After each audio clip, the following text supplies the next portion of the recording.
Linear functions, they look like this. Y equals ax plus b, where a cannot equal 0. Another form that you've seen it is y equals mx plus b, where m is that slope. So if I were to be graphing, say something like y equals x plus 5, I'm going to go into my little graphing calculator here. I'm going to graph it. Y equals x plus 5. I'm noticing that my x-intercept, my x-intercept here is going to be 1, 2, 3, 4. Sorry, my y-intercept is going to be 1, 2, 3, 4, 5. Okay, and let's figure out what my x-intercept is here. So I'm going to grab, I'm going to go trace. Oh, sorry, second trace. And I'm going to say, I'm gonna look into the zeros. Okay, my left bound. So I need to scooch on over, because what I'm looking for is this value right here. So yours will be a little bit easier. I think you can just press it down, but I have to dot it. So left bound is here. Enter. Right bound.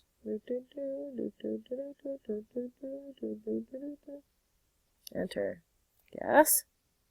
So when y equals 0, x equals negative 5. So I'm going to give this one a color. I'm going to give this one red. So I know that my y-intercept is 5. 1, 2, 3, 4, 5. And we're saying that it's 5 because that's what our constant term is. And our x-intercept, or our 0, is negative 5. 1, 2, 3, 4, 5. Now I'm going to graph this thing. I'm going to go through both of these things here. Oop. There. I'm going to change this guy a little bit so that it goes through.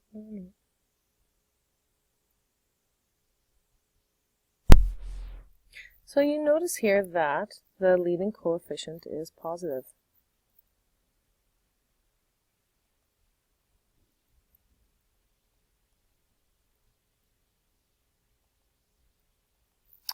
And what else I'm going to do is I'm going to make up another example. Y equals negative 2x plus 1. I'm going to draw that one in green.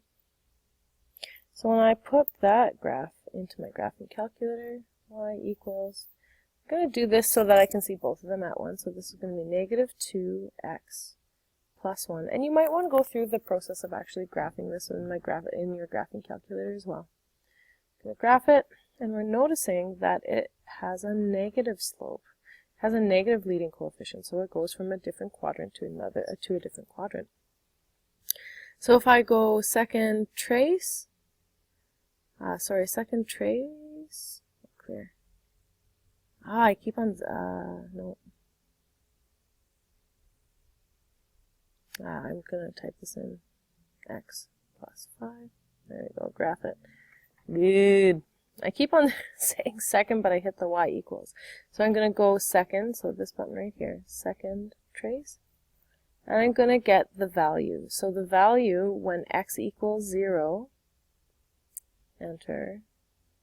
And I'm going to pick the other function, because we've already looked at this function here. I'm going to use the scroll down here to pick the other function, enter. I think I canceled that. So I'm going to hit the value of 0, enter. I'm going to pick the other, highlight the other function so I see the little blinky guys there. I'm going to hit enter.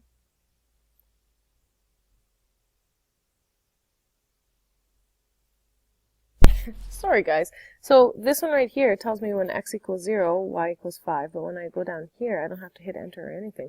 When x equals 0, y equals 1. So I know that one of my points is right here, y equals 1. And what about my 0? Let's figure that one out. So I'm going to go second trace, and I'm going to hit my 0, enter. Now I'm going to switch over to the other one. So it immediately goes to the first graph first. So I'm going to go here. I'm going to go left bound. I'm going to go left of that. Hit enter. I'm going to scroll down. And I'm going to go to the right of it. Okay, because this right here, this spot where it touches the x-axis, that's where I want. That's where I want to find. I'm going to hit enter again. So when y equals 0, so right on the x-axis, when y equals 0, x equals 0.5. So I'm going to hit this guy right here. Now these guys are pretty close. I might want to get another value here just to make my graph a little bit clearer, because otherwise I just have these two points to go through. So if I were to say I'm going to go second trace value, I'm just going to figure out when x equals 4 what my value is. Now on the first function that we have in here, this one right here, x equals 9, but we've finished that one, so we're going to go down here. So when y equals 4, when x equals 4, y equals negative 7. So when y equals 1, 2, 3, 4, our y equals 1, 2, 3, 4, 5, 6, 7, right there. Cool. So now what I'm going to do is I'm going to draw this line through here. I'm going to go like this. Let's start down here. Oh. That's exactly right there. Perfect. So I'm noticing that this guy right here has a negative leading coefficient.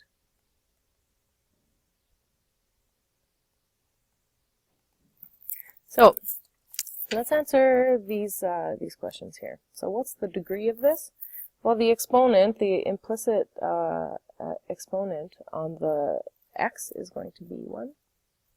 The number of x-intercepts, so that's where the number of times that it touches the x-axis here.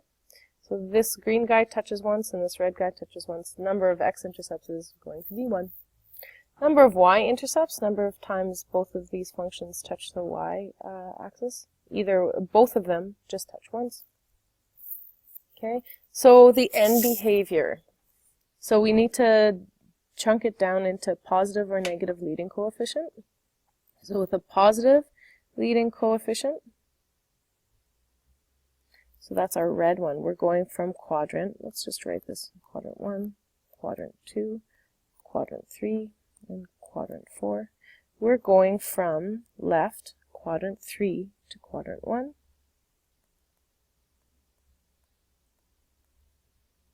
And a negative leading coefficient, that's this green one, we're going from quadrant 2 to quadrant 4.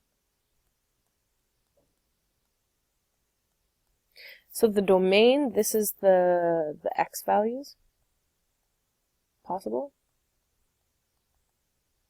In this case, any x value can be a part of it, so we're just saying x such that x is an element of the reals. And really the range is the exact same because that's the y values that it can be. So really, there can be any y values on the linear graph. So we're just saying y such that y is an element of the reals. Number of turning points, either it's always going to be decreasing or it's always going to be increasing. There's no change. So we have 0 turning points.